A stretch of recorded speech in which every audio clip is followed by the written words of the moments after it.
Right, so tuloy natin yung ating discussion here sa virtualization fundamentals or virtualization basics. So kanina nabanggit natin na when we do a virtualized environment or kumbaga when we implement or deploy virtualization, nandun yung concept or yung tinatawag natin na hypervisor. So ano nga ba yung hypervisor? Basically, as you can see here, di ba? Sabi natin, you have one physical server now. Sabi natin high-end server yan. Okay, high-end server.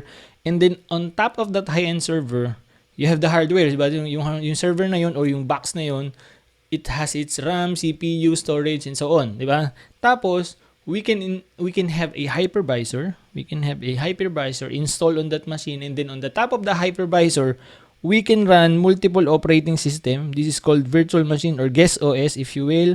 Tapos, dun sa mga machine na yun, we can have different services like web server, email server, SQL, file, and so on and so forth.